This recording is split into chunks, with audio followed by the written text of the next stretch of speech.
Apóstoles. Le damos gracias a Dios porque seguimos estudiando este maravilloso libro, Hechos de los Apóstoles, y nos encontramos en el capítulo 14.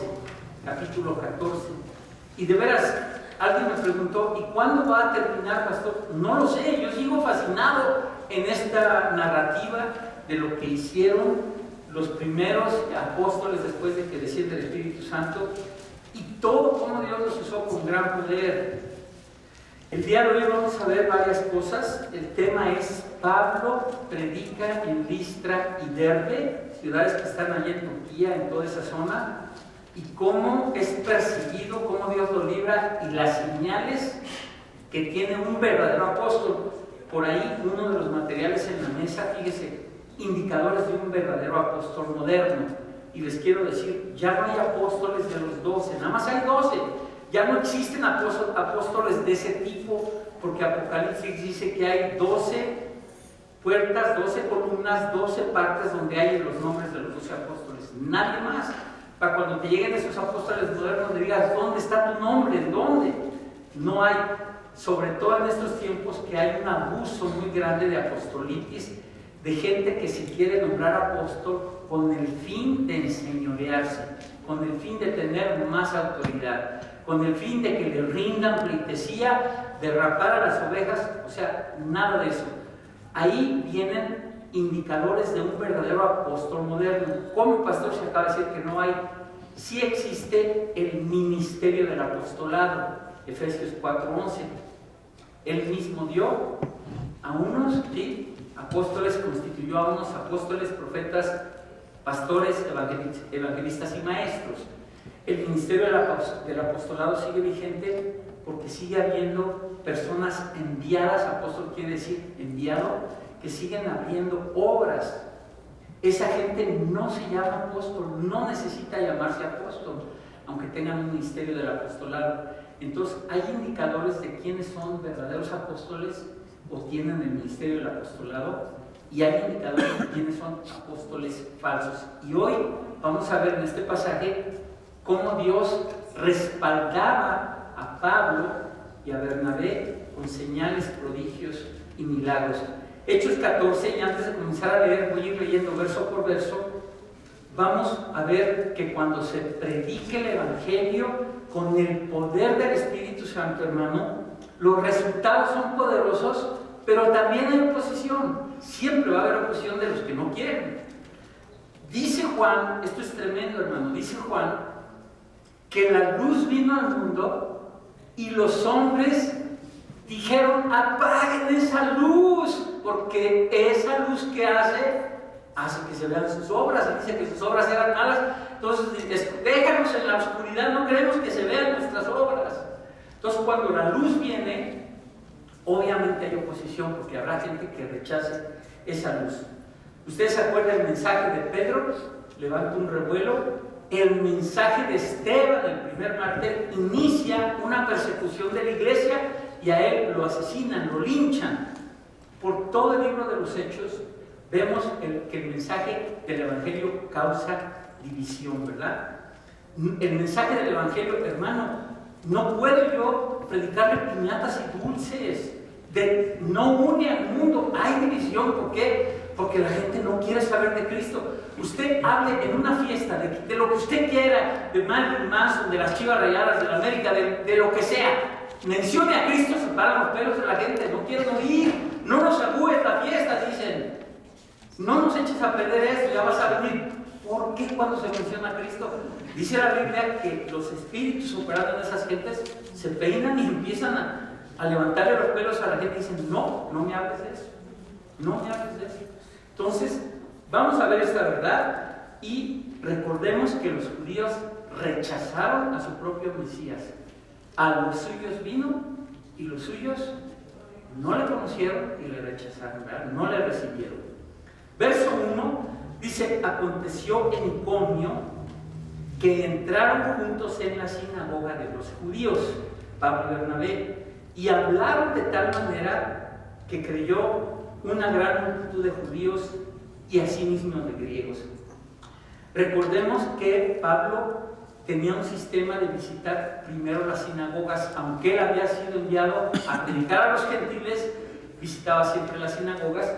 Y recordemos, porque esto nos da mucha luz, que las sinagogas se dedicaban a la lectura y a la enseñanza pública de la enseñanza del Torah, en un lugar donde se leía y se enseñaba la Torah. También las sinagogas fungían como delegaciones o tribunales políticos. Ahí se encontraba el Sanedrín y ahí se arreglaban los asuntos diversos de problemas, conflictos políticos, en fin, todas esas cosas, ¿verdad? Los sacrificios se hacían en el templo. Entonces, en la sinagoga había una persona que presidía. En la Biblia dice que alguien tiene el don de presidir. Entonces, el que presidía en la sinagoga era el que guardaba el orden del culto, y esta persona designaba quién debía orar, quién debía leer y quién iba a exponer el mensaje. Era muy común a los judíos extranjeros que se les invitara a dar el mensaje de la palabra de Dios. Les voy a decir por qué. Pablo y Bernabé llegan y les dicen adelante con el mensaje, porque eran judíos que solo leían la Torah, o sea, iban a oír Torah. Esto no sucede en la actualidad, O sea, esto es peligroso el día de hoy. A mí me llaman por teléfono y pues habrá gente que diga que yo no le caigo bien, con todo que soy un ángel de Dios. Pues habrá gente que diga que no le caigo bien, que le lleguen, ¿verdad? Pastor, usted es el pastor Francisco Méndez de Villanueva, padre, sí, ¿en qué le puedo servir? Vamos a estar ahí este fin de semana, no quiere que vengamos a predicar a su iglesia. Viene el hermano Hermenegildo Pérez, es poderosísimo en la palabra. No, hermano, pues si no lo conozco, ¿cómo yo le voy a dejar que venga a decir quién sabe cuánta cosa? Eso no pasaba en ese tiempo, nada más se leía la Torah. Ahora, con tanto movimiento, con tanta herejía, con tanto rollo que ha salido, somos responsables de cuidar el púlpito y lo que se predica desde aquí, ¿verdad? Hay una responsabilidad. Entonces, eso pasaba en las sinagogas. Pero aquí lo interesante, en el verso 1 dice que hablaron de tal manera Pablo y Bernabé que creyó una gran multitud de los judíos y asimismo de los griegos. Hablaron de tal manera no es otra cosa que el Espíritu Santo hablando a través de ellos. Esto es a lo que se refiere. Hermano, la enseñanza es esta.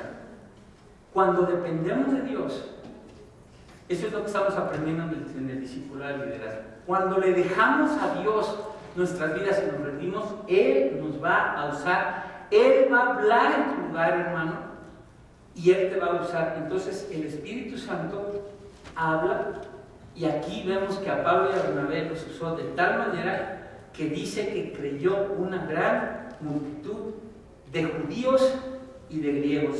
A través de sus siervos Dios habla. Verso 2 dice: mas los judíos que no creían, otra vez, gente que rechaza el evangelio, excitaron y corrompieron los ánimos de los gentiles contra los hermanos. O sea, ahí están los de pelos parados y dicen: ¿sabes qué? Vamos aquí a destruir este asunto. O sea, vemos a los enemigos de la cruz oponiéndose y haciendo un revolú, como dicen mis hermanos puertorriqueños, para juntar a la multitud y que se armara ahí un problema grave. Qué interesante que en 2 Tesalonicenses 2 se nos habla de anticristo y dice la Biblia que ya está en actividad el misterio de la iniquidad. No se refiere únicamente a la persona del anticristo que ha de surgir, se refiere, y dice la Biblia, que hay muchos anticristos, mucha gente que se opone a todo lo que es de Cristo. Y aquí vemos unas personas que estaban en contra de lo que es de Cristo, ¿verdad?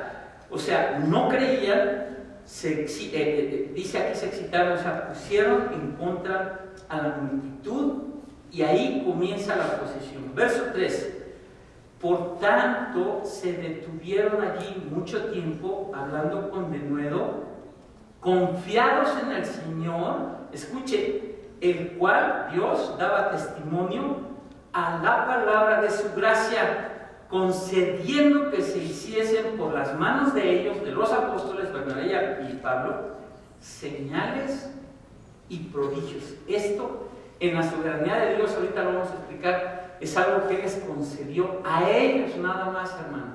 Y de ahí vienen los abusos que toda la gente, yo tengo igual el mismo poder que Cristo, mayores obras que voy a hacer que Él, y Dios tenía un propósito especial con los apóstoles para validar su ministerio y su palabra. Todo lo que hicieron Pablo y Bernabé fue por la presencia del Espíritu Santo obrando en ellos, estando activo, estando presente, haciendo con su palabra lo que Él quería que sucediera, el Señor quería que sucediera. O sea, Pablo y Bernabé no estaban solos, hermano.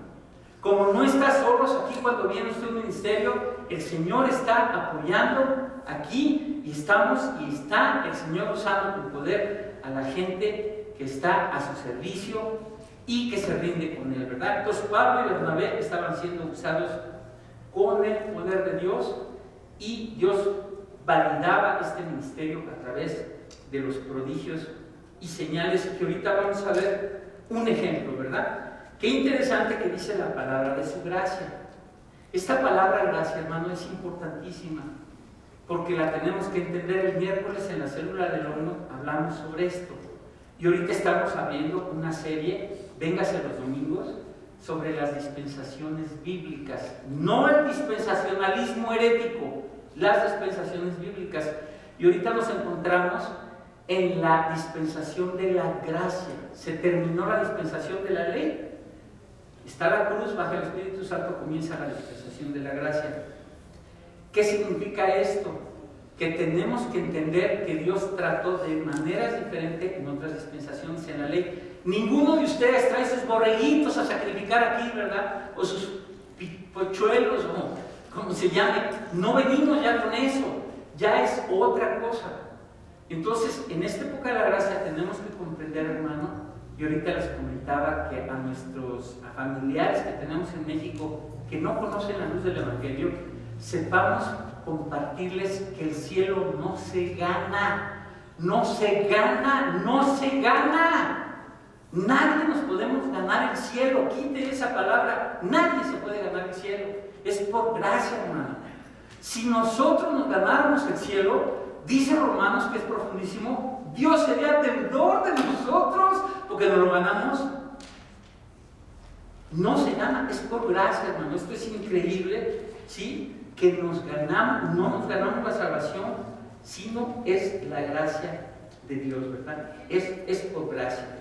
O sea, Dios regalándonos el cielo a través del sacrificio de Cristo Jesús en la cruz, para los que le entreguen su vida, se arrepientan y le reciban. Y dice la Biblia, para todo aquel que cree, que no se pierda, mas tenga vida eterna. Vida eterna.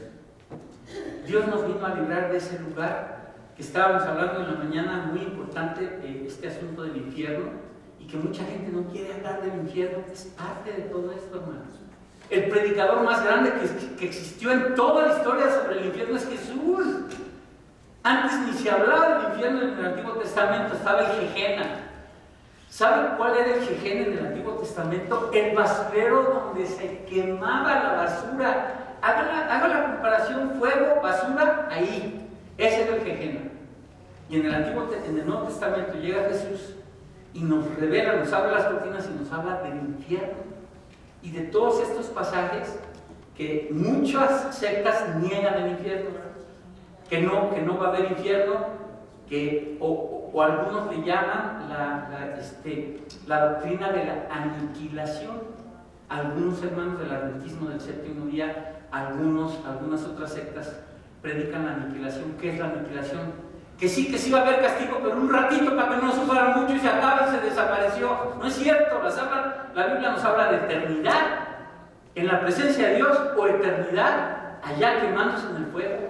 Y dice la Biblia, por siempre jamás, porque no cierre la cosa, por siempre jamás. Aquí está en la Biblia, hermano. Y esas iglesias que no predican el infierno están incompletas, o que solo predican el infierno también están incompletas. Están chamuscados todos, puro infierno. Pues estamos incompletos, hermano. sea, o pura condenación o puros demonios. Y dice la Biblia que busquemos predicar todo el consejo de Dios. Y es lo que tratamos con toda la vida que nos da el Señor. A ver si podemos, les digo con mucha honra, con mucha humildad, con mucha orgullo, llevo 16 libros de la Biblia predicados, y que el Señor me dé mis 15, mis 20, los que Él quiera años, o que me lleve cuando quiera, para lograr predicar los 66 libros de la Biblia. Amén. 16 llevamos con este. Acuérdense que es importante. Bueno, entonces, respaldados por Dios, daban testimonio, y la salvación es por gracia. Verso 4, mire lo que dice. Y la gente de la ciudad, al ver esas señales, se dice, estaba dividida. O sea, ya causaron revuelo de sus opositores. Unos estaban con los judíos y otros con los... O sea, hicieron su equipo. Unos con los judíos y otros con los apóstoles. Pero cuando los judíos y gentiles, juntamente con sus gobernantes, se lanzaron a enfrentarlos y a apedrearlos. Fíjense cómo comienza la cosa. Aquí tenemos dos grupos, o sea, se dan dos bandos. Los judíos que defendían la ley de Moisés, esto es todo lo que ellos sabían, la Torá. Y había judíos helénicos gentiles con un sincretismo gruesísimo, como lo tenemos actualmente en México, que es mi país, para que nadie se me ofenda, hablo del mío. ¿Qué es un sincretismo? Una mezcla increíble. Ahí ves a una religión y aztecas danzando con culebras, y otros ofreciendo una cosa, y acá un filósofo, y acá un gurú, y una mezcla, bueno, ni una ensalada, pues. Entonces se hacen los grupos, los judíos tradicionales que defendían la ley de Moisés, y los judíos helénicos y griegos. Ahorita vamos a ver que traían una mezcla de Júpiter y Mercurio y la diosa pagana y quién sabe cuánta cosa, y entre todos, fíjense lo que comienza a suceder, se arma ahí una división. Recordemos que los judíos mosaicos, para estar bien con Dios, decían que había que cumplir la ley, los 10 mandamientos, 613 mandamientos que ellos llevan. Yo no sé si usted conozca judíos, rabinos, caraítas. Yo tengo un amigo y otros mexicanos que se han hecho mesiánicos, aunque sean hijos de Netzahualcóyotl, y otros de ellos dicen que son de la tribu de Benjamín.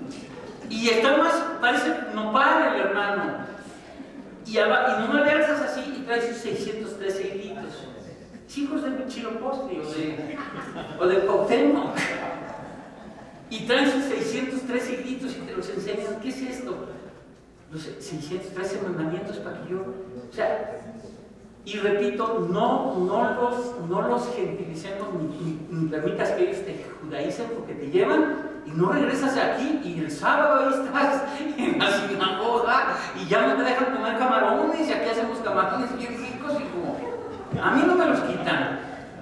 Y un hermano judío mesiánico que estaba aquí me dice, pues dame chance, yo no como camarones. Pues si son mis ricos, deja que te cocine unos al mojo de agua y vas a ver si no te los comes.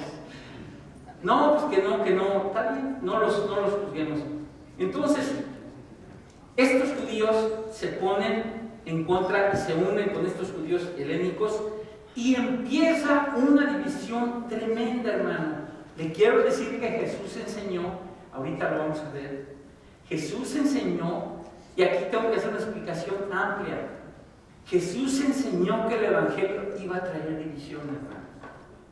Iba a traer división. Vamos a ver esta verdad en Mateo 10, del 34 al 37. Mateo 10, del 34 al 37. Y mire, siga hablando por mí, y yo me siento contento porque el Señor cada vez me permite comprender más la Biblia, y puedo darles a ustedes un alimento, pues jefe, ¿verdad? Mateo 10, del 34 al 37. Y le voy a dar una explicación porque este verso ha sido mal usado y mal interpretado y ha causado mucho daño. Mateo 10, 34 al 37.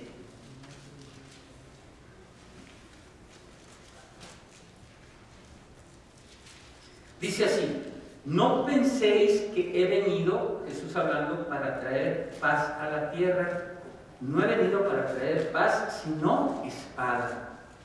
Porque he venido para poner en disensión al hombre contra su padre, a la hija contra su madre y a la nuera contra su suegra. Ahora, échale más todavía.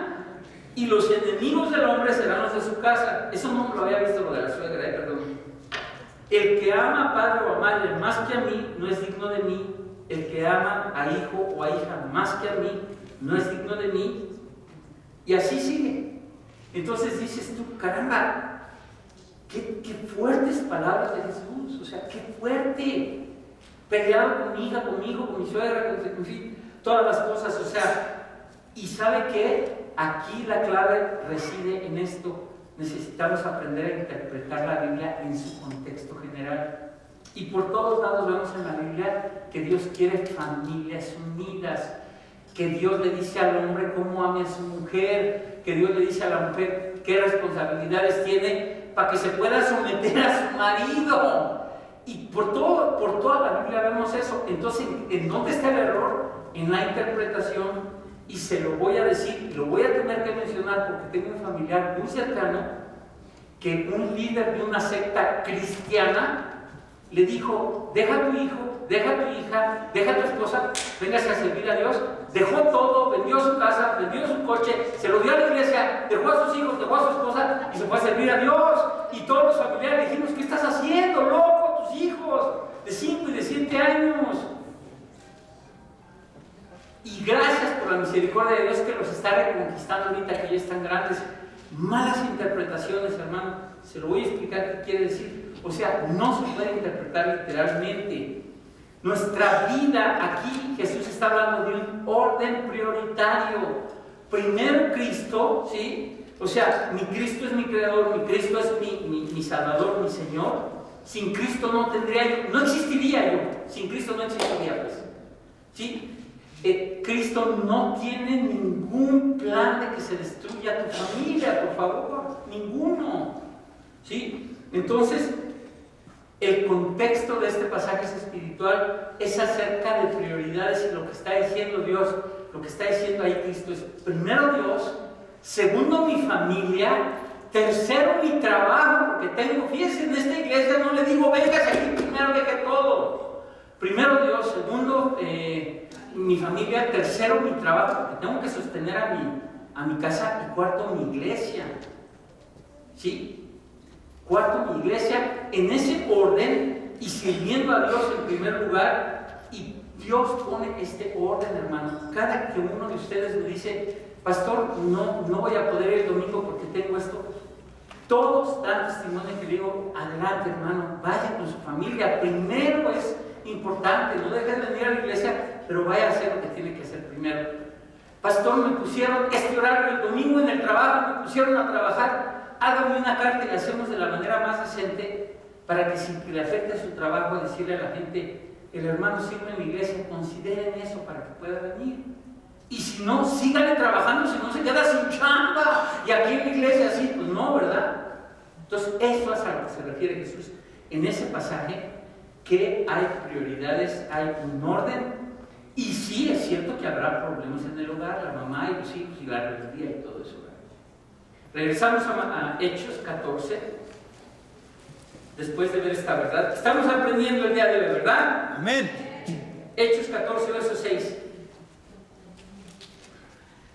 Dice que cuando se juntaron con sus gobernantes y quisieron apedrearlos, habiéndolo sabido Pablo y Bernabé, Dios los libra, huyeron a Listra y Derbe, ciudades de Licaonia, y a toda la región circunvecina, y ahí predicaban el evangelio, ¿verdad? O sea, Dios cumple sus propósitos, se van ellos a la región de Listra y Derbe y seguían predicando el evangelio. Y lo más importante que vemos por todo el libro de los Hechos, la presencia del Espíritu Santo hizo que nunca se intimidaran con los peligros, los azotes, el apedreamiento.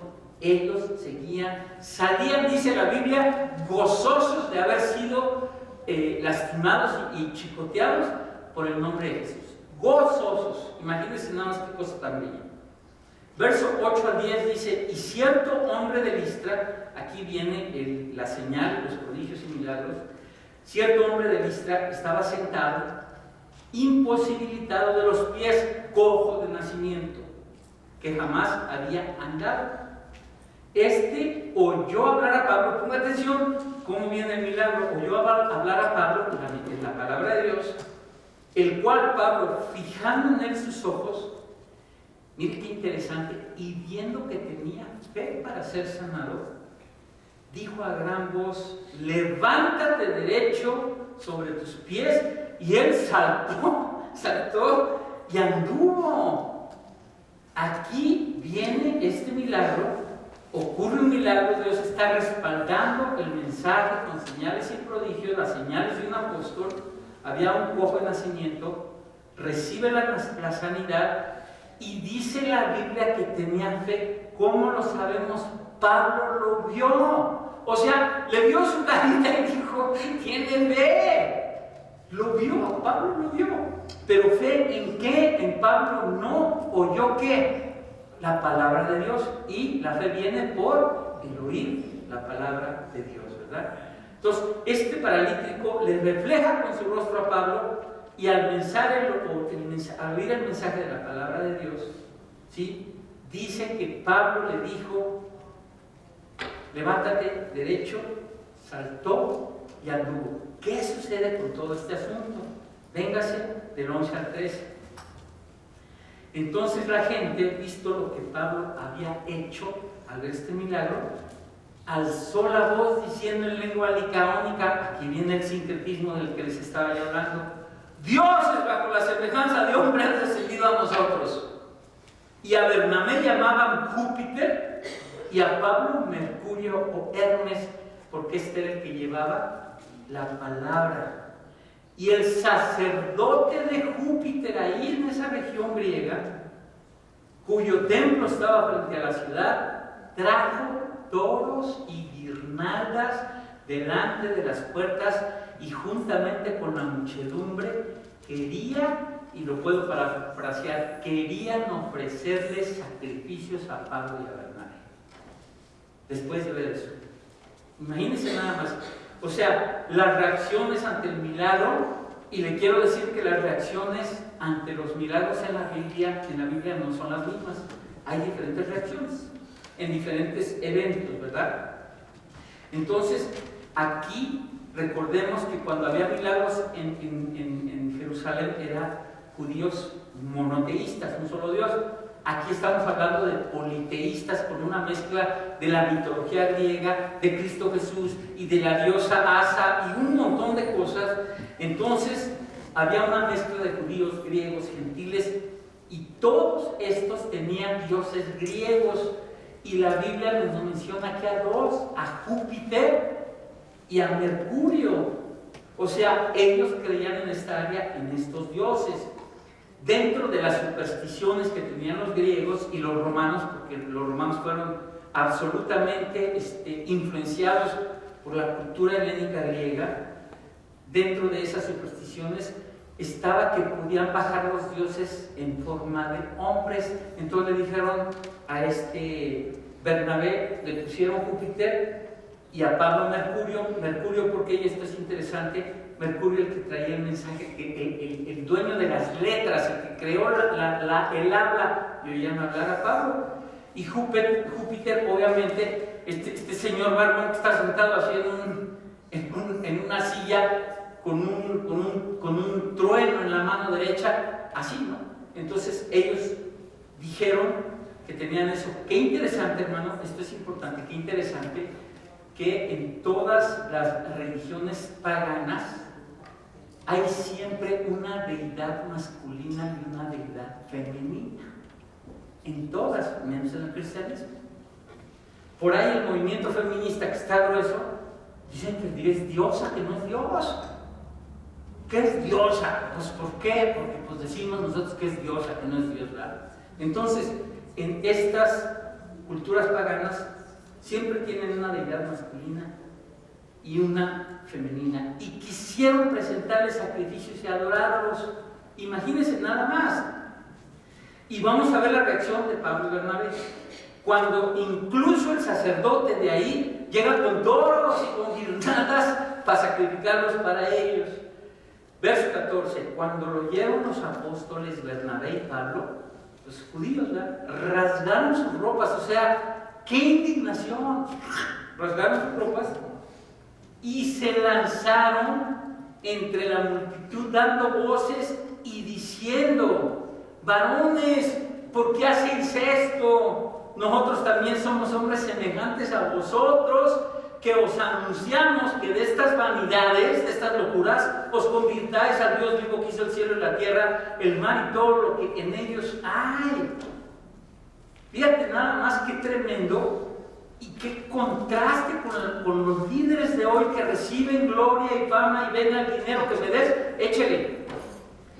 Y aquí Pablo y Bernabé les da dolor, les duele lo que sucede, ¿sí? Les tratan de enseñar los apóstoles Pablo y Bernabé a estas personas, repito, que estaban en ignorancia, ahorita en la mañana lo dije de una manera muy respetuosa, porque tenemos que aprender a compartir a nuestra familia católica que está en Latinoamérica, que muchos de ellos, sin saberlo, tienen más devoción que muchos de nosotros. Cuando viene el 12 de diciembre, yo trabajaba en el aeropuerto, y desde el 10 de diciembre vas viendo llegar a toda la gente de todos los estados de México. Vienen caminando con sus mochilas, unos con su animalito, otros en bicicleta. ¿Para qué? Para ir a la celebración de la Guadalupana. En la calzada de los Misterios y en la Villa de Guadalupe, en la calzada de la Villa de Guadalupe, nosotros hemos estado ahí, tienen marcas, hermanos, se los digo para que sepamos, con respeto, porque hay cristianos que han caído en el error de no saberles compartir a su familia. En la calzada de la Villa y en la de Misterios, que van paralelas, hay marcas desde la nueva Villa de Guadalupe, porque era una iglesita que está en un cerrito, y luego hicieron una construcción bien grandota cuando vino el señor que le llamaban Papa, el carismático Juan Pablo II. Hicieron una cosa muy grande y ahora es la Villa de Guadalupe. Bueno, hay marcas, hermanos, 50 metros, 100 metros, 200 metros, 500 metros, 1 kilómetro, para que se vean ustedes de rodillas. Hay marcas, échesela 1 kilómetro, sangrando. Es una devoción, hermanos, muchas veces honesta. Están en ignorancia, ¿verdad? Ellos creen que así van a agradar a Dios. Entonces, aquí vemos que los apóstoles usan esta oportunidad para decirles: ustedes no tienen que hacer ningún sacrificio, tienen que adorar al Dios vivo, al que nos hace respirar, al que nos sostiene con su mano. A ese tenemos que adorar. Y esto lo vemos el día de hoy con esta gente que recibe la gloria, los apóstoles del día de hoy, que buscan la gloria para ellos. Y estos apóstoles, Pablo y Bernabé, eran humildes, hermanos, se rasgan las ropas y dicen: nada de eso, soy hombre como tú. O sea, en vez de satisfacer su ego, les causó dolor que les quisieran ofrecer sacrificios, porque sabían que la gloria es para Dios, porque dice Isaías 42:8: a nadie ni por nadie compartan mi gloria, Señor. Por toda la Biblia ustedes se van a encontrar a Daniel, a Moisés, a Juan en Apocalipsis, que se le hinca a alguien y le dice: no, para nada, no. Incluso ángeles, Juan, a un ángel en Apocalipsis, se le hinca y le dice: ese ángel, levántate porque soy consiervo tuyo, al único que recibe adoración es Cristo Jesús. Y ya. Porque Cristo es Dios, porque Cristo es Dios, ¿verdad? Amén. Y ahí le tengo unos pasajes, si no se me ha aburrido todavía, se los doy. Hay varios pasajes en donde dice la Biblia que Cristo recibe adoración. Cuando en la Biblia dice Dios que Él no comparte su gloria con nadie, forzosamente tiene que ser Dios, ¿verdad? Entonces, tuvo misericordia Pablo y Bernabé de esta gente atrapada en la idolatría, porque estaban, repito, en ignorancia. Véngase Hechos 17:30. Mire qué pasaje más precioso. Para comprender, cuando alguien está en ignorancia, no nos debemos nosotros de sentir superiores, porque sí sabemos y ellos no saben, porque tú tampoco sabías. Mire lo que dice Dios en el verso 30. Pero Dios, habiendo pasado por alto los tiempos de esta ignorancia, ahora manda a todos los hombres en todo lugar que se arrepientan. O sea, Dios pasa por alto la ignorancia. Pero una vez que ya conoces a Jesús, una vez que ya se te predica la Biblia, una vez que ya conoces el mensaje del Evangelio, ya no hay ignorancia, ya eres responsable. Te va algo duro, hermano. Póngase caso. Mientras más vienes a escuchar la palabra de Dios, más responsable eres. Más responsable es, más se te va a pedir. Porque se te está dando más luz y luz y luz y luz y está saliendo. Así como entra la luz, salen tinieblas, tinieblas, tinieblas y más se te va a pedir, ¿verdad?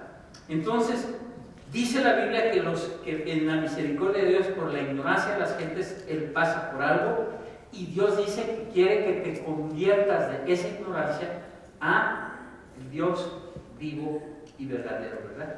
Esto es importante. Les doy los pasajes después, pero en Éxodo 34:14 dice que se adore solo a Dios. Y Jesús dijo que solo se adorara a Dios. Y luego vemos a Jesús que recibe adoración. Porque Jesús es Dios. Y terminamos con los últimos pasajes, los últimos versos de Hechos 14.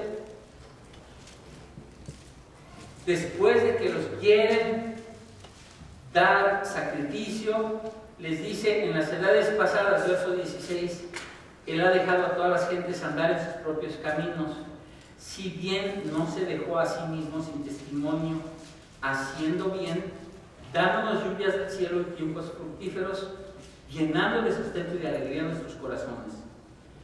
Y diciendo estas cosas, difícilmente lograron impedir que la multitud les ofreciese sacrificio. Con todo lo que les explicaron, ahí seguían con sus guirnaldas y con sus toros. Difícilmente lograron que la multitud les ofreciese sacrificio. Miren cómo cierra el pasaje.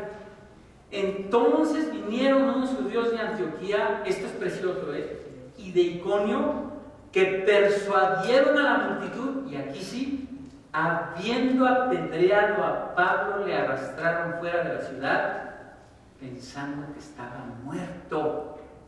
Hermano, no estoy hablando de una resortera y una piedrita, pues, como jugábamos de niños. Es apedreado. Ahorita voy a explicar lo que es eso, ¿verdad? Pensando que estaba muerto, pero rodeándole los discípulos se levantó y entró en la ciudad, y al día siguiente salió con Bernabé para Derbe. Este apedreamiento, hermano, consistía en lo siguiente: llegaban 3 personas con piedras grandes y tendían a la persona en el piso y se la dejaban caer en el pecho, una roca, 3 veces. Si quedaban vivos, empezaba todo el pueblo a apedrearlos, como apedrearon a Bernabé, igual, ¿sí? Y dice la Biblia que Dios libró de tal manera a este Pablo que al día siguiente volvió a recuperarse. Fíjense bien, muchos dicen, comentaristas, esto es bien precioso, muchos dicen que en este apedreamiento fue cuando Dios llevó a Pablo en una visión al tercer cielo. Porque en 2 Corintios 12, apúntelo, allá en su casa lo lee, en 2 Corintios 12 Pablo dice que él fue llevado en el Espíritu al cielo, y cuando vemos que Esteban en medio de sus sacrificios se abren los cielos, muchos comentaristas dicen que aquí pudo haber recibido esa revelación mientras lo apedreaban, de haberlo en su gracia y misericordia a Dios llevado al tercer cielo.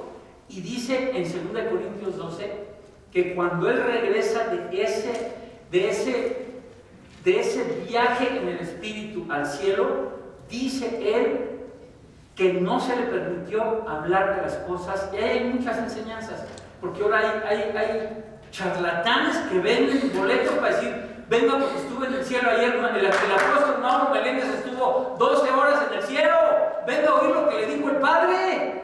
$30 su boleto, o 25, mi querido Mauro, usted diga. No es posible. Entonces dice que ahí pudo haber sido que recibió esa visión. Y también hay un pasaje, con esto cierro, que dice: Pablo, llevo las marcas de Cristo en mi cuerpo. Y dicen que en este apedreamiento pues quedó marcado por todos lados, y así él decía: llevo las marcas de Cristo en mi cuerpo. Les iba a decir dónde están sus marcas, pero pues no, ¿verdad? Padre Celestial, te damos gracias, Señor. Bendito seas por tu palabra, por la vida de Pablo, de Bernabé, de los apóstoles, Señor, que nos dejaron este testimonio de vida, Señor, que podamos aprender un poquito, Señor, de esta valentía, de este denuedo, Señor, para predicar tu evangelio, Señor. Que nos des misericordia y mansedumbre y sabiduría para predicarle a nuestra familia, Señor, que no se han convertido todavía, Señor, porque tú quieres traerlos a tu luz, Señor, porque no son las religiones las que te llevan a Dios, no es los sistemas humanos, es la sangre de Cristo derramada en esa cruz la que te abre el camino para llegar al cielo. Y hermano o persona que nos visitas, si en esta hora quieres recibir a Jesús como Señor y Salvador en tu corazón, pídeselo. Le puedes decir estas palabras: Señor Jesús, entra en mi vida, entra en mi corazón. Me arrepiento de mi vida, me arrepiento de mis pecados. Ven a perdonarme con tu sangre preciosa. Quiero recibir el perdón de mis pecados y recibirte como mi Señor, como mi Salvador.